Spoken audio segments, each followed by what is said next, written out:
Bismillahirrahmanirrahim. Assalamualaikum warahmatullahi wabarakatuh. Selamat siang, salam sejahtera buat kita semua, Pak Wamen. Terima kasih Pak Wamen sama Pak Dirjen. Swastiastu, Namo Buddhaya, salam kebajikan. Ambil benang untuk dipintal, benangnya diimpor dari Australia. Mari sambut talenta digital, mewujudkan birokrasi berkelas dunia. Teman-teman sekalian kami hormati, terima kasih Pak Menkominfo ini yang telah memfasilitasi tempat kami. Di sebelah kanan saya adalah PLT Kepala BKN, Pak Yomo, Bu Sesmen, kemudian PLT Deputi SDMA. Rekan-rekan sekalian, kami ingin menyampaikan progres rekrutmen ASN yang sebelumnya telah diumumkan bersama Bapak Presiden di Istana sebesar 2,3 juta sebelum pemilu yang lalu.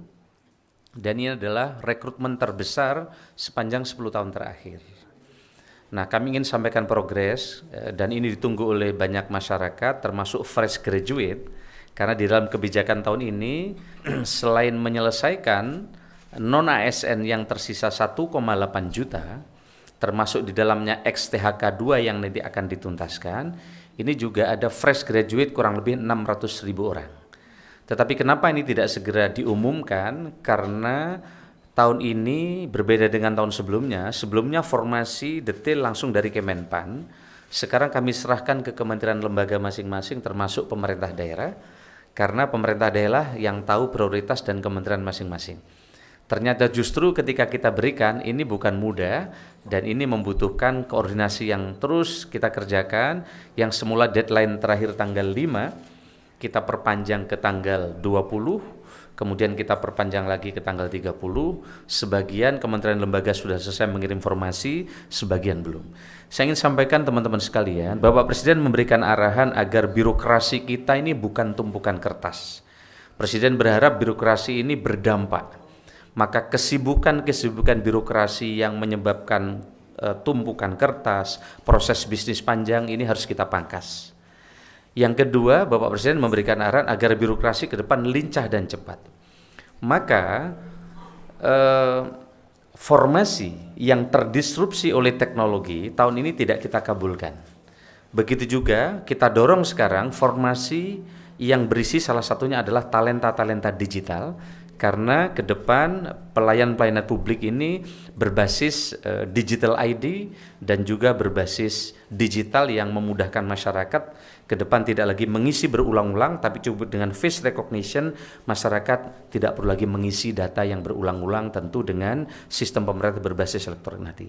Bapak sekalian saya hormati, dasar regulasi perencanaan kebutuhan ASN itu mengacu pasal 32 Undang-Undang 20 2023 tentang ASN. Dalam pasal tersebut bahwa Menpan RB menetapkan kebijakan dan seterusnya, di mana kebijakan perencanaan kebutuhan pegawai ASN merupakan panduan bagi instansi pemerintah dalam menyusun kebutuhan pegawai ASN. Instansi pemerintah menyusun rencana kebutuhan, kebijakan perencanaan kebutuhan pegawai ASN, dan seterusnya. Ibu dan Bapak sekalian saya hormati, kami ingin sampaikan bahwa berikut merupakan alur perencanaan kebutuhan ASN tahun 2024. Ini adalah alurnya, di mana pengusulan kebutuhannya dari instansi pemerintah, kemudian sebelumnya dari surat Pan RB, kemudian ada sarana prasarana yang mesti disiapkan dengan BKN, kemudian verifikasi, validasi rincian ada di BKN, dan seterusnya. Saya tidak ingin menjelaskan ini karena ini nanti akan terlalu teknis dan panjang. Tetapi kami langsung ingin sampaikan teman-teman sekalian bahwa pada Januari 2004 lalu Presiden telah mengumumkan ini adalah total kebutuhan ASN tahun 2004 sebanyak 2,3 juta yang diperuntukkan bagi pemerintah pusat sebesar lebih dari 429.000 dan pemerintah daerah sebesar lebih dari 1,8 juta. Ini yang Bapak Ibu bisa lihat. Kebutuhan tersebut tersebar untuk tenaga guru, tenaga kesehatan, dan tenaga teknis lainnya, termasuk untuk memenuhi ASN di Ibu Kota Nusantara. Nanti kami ingin sampaikan berapa yang sekarang sudah formasi dikeluarkan pemerintah untuk Ibu Kota Nusantara.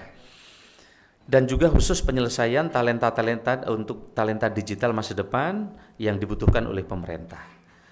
Penyusunan rincian kebutuhan ASN 2024 telah dilakukan tanggal 15 Maret 2024 sampai dengan 29 Maret 2024, diperpanjang hingga tanggal 30 April 2024. Namun masih terdapat instansi yang belum selesai melakukan rincian usulan, khususnya instansi yang mendapatkan alokasi formasi cukup besar. Kendala keterlambatan instansi yang disampaikan antara lain, instansi masih melakukan pemetaan jabatan. Salah satunya misalnya ada satu kementerian yang mendapatkan formasi 110.000 karena ini memang harus diselesaikan tuntas instansi vertikal dari atas sampai ke bawah sehingga memerlukan waktu. Keterlambatan informasi terhadap data non-ASN baik terkait jumlah pegawai, kualifikasi pendidikan, serta jabatan yang diusulkan. Kemudian belum selesainya memutakhirkan data jabatan oleh instansi pada pelayanan elektronik SIASN BKN. Nah, berdasarkan dasar usulan yang diajukan oleh PPK atau Pembina Kebagian Instansi Pemerintah, Menpan RB telah memberikan persetujuan prinsip formasi ASN tahun 2004 dan telah diserahkan kepada PPK pusat dan daerah. Total persetujuan prinsip formasi 2024 sebesar 1.289.824 formasi yang terbagi menjadi 427.650 formasi pada instansi pusat dan 862.174 formasi pada instansi daerah. Jadi di pemerintah daerah ini formasinya sangat besar. Nah, hingga tanggal 2 Mei 2024 pukul 20, 602 instansi pemerintah telah melakukan rincian ke dalam sistem layanan perencanaan SIASN BKN dengan rincian sebagai berikut. 4 instansi belum membuat rincian formasi, mohon maaf saya tidak menyebut instansinya, jadi nanti teman-teman nggak perlu nanya kepada kami. 36 instansi yang sedang menyusun rincian formasi, 39 instansi telah selesai menyusun rincian formasi, namun belum mengajukan digital signature atau DS SPTJM oleh PPK. Jadi harus ada surat pertanggungjawaban mutlak sehingga nanti jika diakibatkan formasi nama orang terkait dengan P3K dia ada yang keliru, nanti PPK-nya akan bertanggung jawab. Kemudian 371 instansi sedang dalam proses verifikasi dan validasi rincian formasi oleh BKN dan 152 rincian usulan instansi yang telah selesai verifikasi dan validasi oleh BKN dan sedang menunggu digital signature peraturan teknis kepala BKN. Nah, berdasarkan data tersebut kami ingin sampaikan pemenuhan talenta digital untuk penempatan di IKN sebanyak 2.906 formasi yang sekarang dan ini terus akan bertambah. Kemudian pemenuhan talenta digital untuk pemerintah daerah sebanyak 19.817 yang formasinya. Kemudian pemenuhan SDM APIP atau auditor, karena ini menjadi arahan Bapak Presiden untuk mendorong tata kelola pemerintahan yang lebih bagus. Fresh graduate tahun ini juga diperuntukkan untuk auditor. Sehingga kementerian, lembaga, dan pemerintah daerah yang belum mengusulkan formasi ini pasti kita tolak untuk diperbaiki mengusulkan talenta digital di dalam auditor mereka. Nah, kemudian totalnya berapa? Pemenuhan SDM APIP sebanyak 794 atau 491 auditor dan 301 P2 UPD. Di sisi lain pemenuhan SDM untuk penempatan di IKN sebanyak 71.643 formasinya sampai sekarang ya, yang terdiri dari 14.114 CPNS dan 57.529 P3K. Di samping itu, pemerintah juga membuka jalur penerimaan CPNS pada 8 instansi penyelenggara sekolah kedinasan dengan alokasi sebanyak, yang ini pertama kali kami umumkan pada kesempatan ini teman-teman sekalian, karena dari beberapa hari kemarin kami belum selesai, baru selesai hari ini dan kami sampaikan di depan publik untuk pertama kalinya untuk formasi sekolah kedinasan. Ada 8 instansi penyelenggara sekolah kedinasan dengan alokasi sebanyak 3.445 formasi yang tersebar pada sekolah kedinasan dengan rincian sebagai berikut. Kementerian Keuangan atau Politeknik Keuangan Negara atau STAN sebanyak 722 formasi. Ini yang ditunggu karena mereka begitu masuk, seleksi ketat, lulusannya mereka langsung jadi PNS. Kementerian Dalam Negeri, Institut Pemerintahan Dalam Negeri sebanyak 721, Badan Intelijen Negara atau BIN, Sekolah Tinggi Intelijen Negara sebanyak 400, Badan Cyber dan Sandi Negara, karena kita sedang mendorong penguatan digitalisasi yang aman, maka Sekolah Tinggi Sandi Negara kita beri formasi tahun ini sebanyak 105, Badan Pusat Statistik atau BPS, yaitu Politeknik Statistik atau STIS sebanyak 355, Kementerian Hukum dan Hak Asasi Manusia atau Politeknik Ilmu Pemasyarakatan dan Politeknik Imigrasi sebanyak 400, Kementerian Perhubungan ada 22 sekolah kedinasan, kita siapkan formasi 622, dan Badan Meteorologi, Klimatologi dan Geofisika atau BMKG, karena tantangan climate change, global warming ke depan sangat besar, maka Sekolah Tinggi Meteorologi, Klimatologi dan Geofisika kita siapkan SDM unggul untuk masuk di tempat ini, yaitu sebanyak 120 orang untuk sekolah kedinasan ini. Setelah penyerahan persetujuan izin prinsip sekolah kedinasan, pembukaan pendaftaran sekolah kedinasan tahun 2024 direncanakan akan dilaksanakan pada minggu kedua bulan Mei setelah penyelenggaraan sekolah kedinasan berkoordinasi secara teknis dengan BKN. Sedangkan untuk pelaksanaan seleksi CASN 2024 rencananya akan dilaksanakan mulai bulan Juni atau Juli setelah instansi menerima surat keputusan Menteri Pan-RB tentang penetapan kebutuhan formasi atau formasi pegawai ASN. Setelah memperoleh surat keputusan Menpan-RB tentang penetapan kebutuhan formasi instansi pemerintah dan berkoordinasi dengan BKN untuk pengumuman lowongan formasi dan persiapan seleksi tahun 2024. Rekan-rekan sekalian saya hormati, terkait kemarin adanya himbauan dari harapan dari Ombudsman agar seleksi CPNS ditunda setelah pilkada, kami ingin sampaikan teman-teman sekalian bahwa ini adalah keputusan dari Undang-Undang ASN nomor 20 tahun 2023, di mana telah diputuskan bersama Komisi 2 bahwa penyelesaian tenaga non-ASN selambat-lambatnya diselesaikan pada bulan Desember. Sehingga pertama dari sisi regulasi tidak mungkin ini ditunda. Desember 2024, Jadi selambat-lambatnya menurut undang-undang harus diberesin di Desember 2024. Yang ingin kami sampaikan bahwa tidak mungkin ada data baru yang dimasukkan oleh daerah karena telah dikunci di dalam pengumuman oleh Bapak Presiden di Istana Negara yang kami dampingi tadi, bahwa mereka yang bisa diselesaikan di tahun ini adalah yang telah terdaftar atau masuk di dalam database di BKN. Sehingga dengan demikian kekhawatiran adanya data baru yang tumpang tindih dimasukkan karena proses politik di daerah, hemat kami ini menjadi catatan, tapi menurut kami tidak, karena mereka harus tercantum data di database BKN. Terima kasih yang sudah subscribe.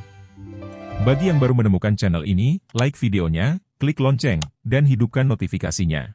Jangan lupa di-subscribe. Yang kedua, kami ingin sampaikan sebagai informasi rekan-rekan media, rekrutmen ASN kita saat ini sangat menjunjung tinggi nilai transparansi dan akuntabilitas. Contohnya, ini contoh ya. Ini adalah live score hasil tes di kantor BKN. Jadi ketika putra-putrinya sedang mengerjakan tes di dalam, orang tua, keluarga, sanak saudara langsung bisa melihat hasil nilai tes yang dikerjakan oleh putra-putri kita. Sehingga live score ini menjamin adanya ketepatan, transparansi, dan juga tidak ada lagi joki untuk bisa membantu mereka. Kemarin sempat ditemukan, maka sekarang kita pasang 2 face recognition. Saat daftar kita pasang face recognition, saat mengerjakan soal di komputer masing-masing juga pakai face recognition. Waktu itu ditemukan ada joki. Ternyata waktu masuk pakai face recognition itu, ketika mengerjakan soal mereka ke toilet, yang masuk orangnya beda. Nah, sekarang begitu dengan face recognition ini akan lebih terjaga. Saya kira ini tidak ada lagi istilah titipan. Putranya Pak Kepala BKN saja yang membuat soal berapa kali tes? 2 kali. Juga banyak sekali putra-putra pejabat yang bikin soal juga nggak bisa diterima. Karena memang ini pekerjaan soalnya memang sangat detail dan antara satu kanan kiri juga berbeda. Saya kira ini teman-teman sekalian informasi terkait dengan penyelesaian ASN dan non ASN tahun 2024 yang ditunggu oleh banyak masyarakat. Sebelum tanya jawab saya ingin sampaikan pergi ke kebun petik alpukat. Buahnya ranum masih diikat. Pengadaan ASN kian dekat, bulatkan tekad, satukan niat. Saya kira itu, terima kasih. Assalamualaikum warahmatullahi wabarakatuh. Rekan-rekan ada yang mau ditanyakan? Oke.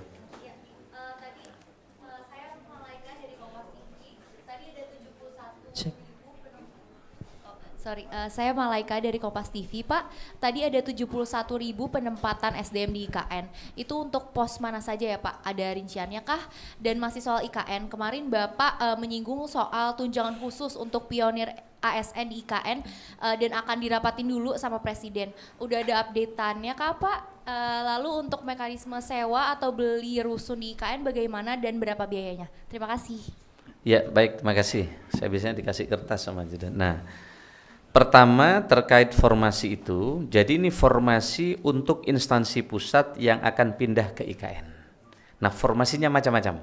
Jadi misalnya Kementerian Kesehatan, Kementerian Pendidikan, begitu juga Kementerian Dalam Negeri, dan ke seluruh kementerian yang lain, mereka kita minta mengusulkan formasi untuk ke IKN. Ini adalah fresh graduate. Jadi di samping mereka akan pindah, pegawai yang sekarang sudah ada, sekaligus sekarang juga disiapkan formasi oleh Bapak Presiden talenta-talenta multitasking, talenta-talenta digital untuk direkrut ke IKN, kira-kira gitu. Kemudian yang berikutnya terkait dengan tunjangan pionir. Mohon maaf ini masih sedang dikaji, kita sedang siapkan 2 opsi untuk dibawa di ratas, tetapi memang kemarin masih dilakukan pendalaman yang lain sehingga belum sempat dibahas di ratas. Mudah-mudahan tidak terlalu lama lagi ini akan segera dibahas di ratas untuk menentukan tadi. Yang berikutnya, karena nanti di situ akan ada selain IKN kan ada Pemdasus, pemerintah daerah khusus ibu kota Nusantara, dan seterusnya dan seterusnya. Terkait hunian apartemen, ini hunian apartemen kita terus menunggu update yang terbaru berapa selesainya sehingga nanti kita akan sesuaikan. Jadi pemerintah telah membuat beberapa opsi, mulai opsi 6.000, opsi 11.000 dan juga opsi 14.000. Yang kemarin saya sampaikan ketika opsi perpindahan ke IKN. Termasuk jika hanya 47 tower selesai, itu nanti ada 47 tower untuk ASN dan TNI Polri, itu kurang lebih nanti akan ada, kalau ini yang jadi kurang lebih 3.500-an yang akan bisa pindah. Jadi kita siapkan dengan beberapa skenario. Dengan demikian progres persiapan pemindahan atau penugasan ASN yang di IKN, pemerintah telah menyiapkan dengan skenario yang cukup komprehensif. Sekali lagi nanti menunggu kesiapan terbaru dari hunian yang ada di IKN. Saya kira itu, terima kasih. Baik, pertanyaan selanjutnya. Oke. Oh ya, silakan Mbak tadi yang di belakang. Iya.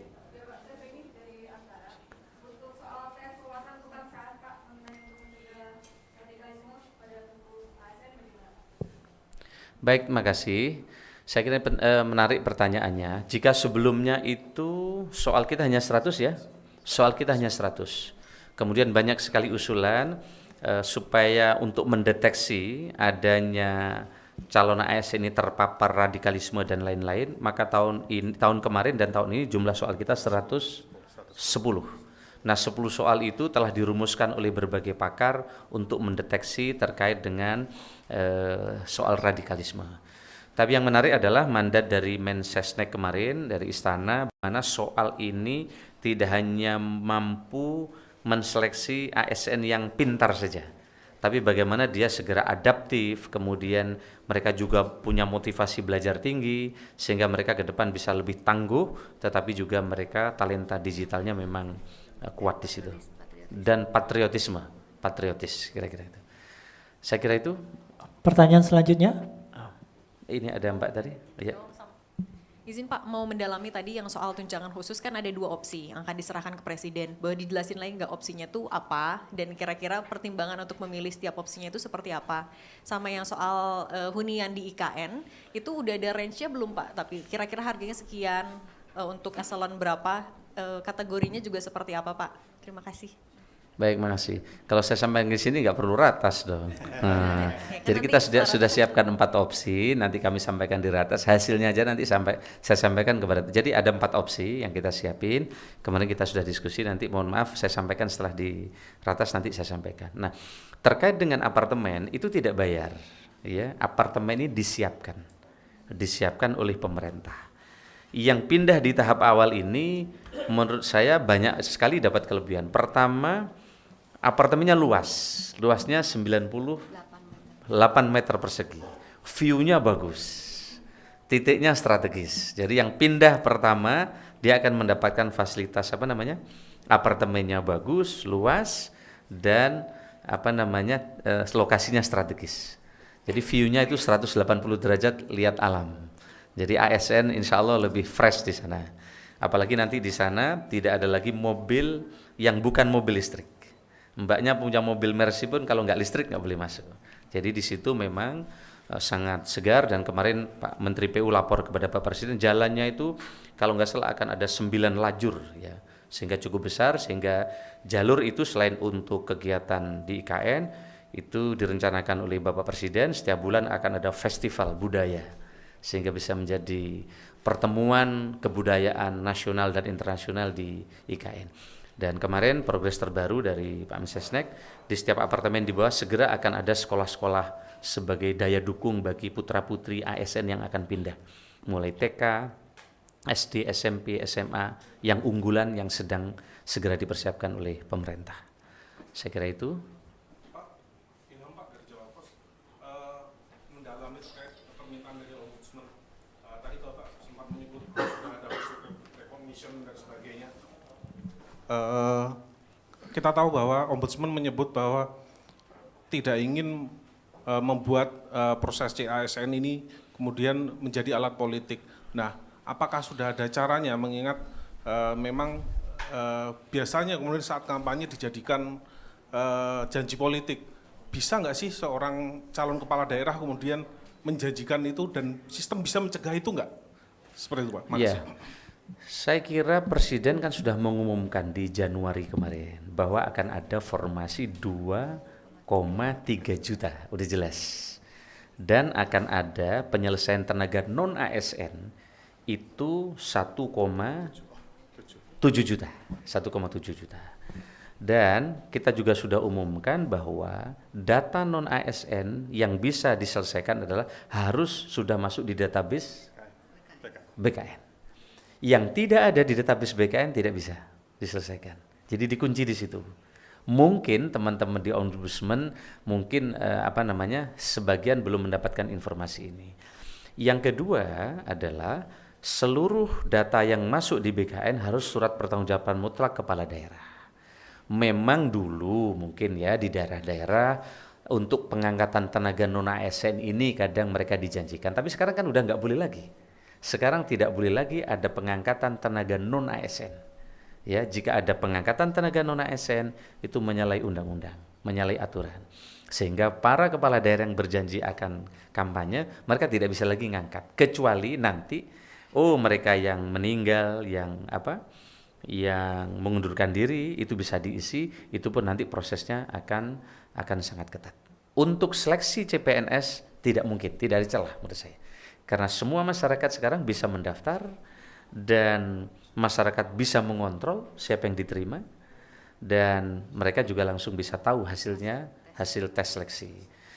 KPK saja tes di tempat kami, begitu juga Akmil, kemudian Kemlu, para diplomat sekarang sangat ketat karena tesnya juga ikut di tempat kami. Begitu juga Kejaksaan Agung, Mahkamah Agung. Yang tahun ini Kejaksaan Agung kita beri formasi cukup besar, yaitu 44.000. Ya, 40 ribuan formasi hari ini kita berikan ke Kejaksaan Agung dengan harapan ke depan jaksa-jaksa yang baik, yang kompeten, yang punya talenta digital akan terpilih. Begitu juga di Mahkamah Agung ya. Di Mahkamah Agung total berapa sekarang? Hakim berapa ya? Hakim mencapai 20 ribuan. Oke. Tahun ini kami ingin umumkan juga teman-teman sekalian, ada formasi untuk hakim. Jadi untuk teman-teman dari yang punya latar belakang yang sama, yang punya keinginan untuk menegakkan hukum di Indonesia, teman-teman bisa melamar untuk menjadi calon hakim yang tahun ini formasinya kurang lebih 20 ribu, jadi sangat besar. Sehingga dengan demikian di daerah-daerah yang selama ini kekurangan hakim akan segera bisa terisi. Ini kami merespon setelah Ketua Mahkamah Agung menghadap Bapak Presiden, kemudian beliau berkoordinasi dengan kami tentang kurangnya hakim di berbagai tempat di seluruh Indonesia dan kurangnya jaksa di berbagai daerah di Indonesia, maka tahun ini kita ingin selesaikan dengan formasi yang telah disetujui oleh Bapak Presiden. Satu lagi mungkin Bapak. Ada lagi yang ingin bertanya, awak-awak media? Cukup mungkin ya. Cukup? Baik teman-teman sekalian, kenapa? Ada yang urgent enggak tuh? Oke, saya kira ini terima kasih banyak. Mudah-mudahan informasi ini bisa diterima oleh teman-teman di seluruh Indonesia yang memerlukan informasi ini. Segera apply sesuai dengan dan siapkan berbagai persyaratan. Nanti buka di akunnya SCASN yang ada di BKN. SCASN yang ada di BKN, dan nanti kami juga akan terus pantau berbagai perkembangan. Pesan kami, jangan percaya kepada siapapun yang menjanjikan akan bisa membantu mengantar diterima menjadi PNS. Ya, sekali lagi pesan kami, jangan percaya kepada siapapun. Putra kepala BKN aja nggak diterima. Padahal beliau yang nyiapkan tim, yang nyiapkan soal.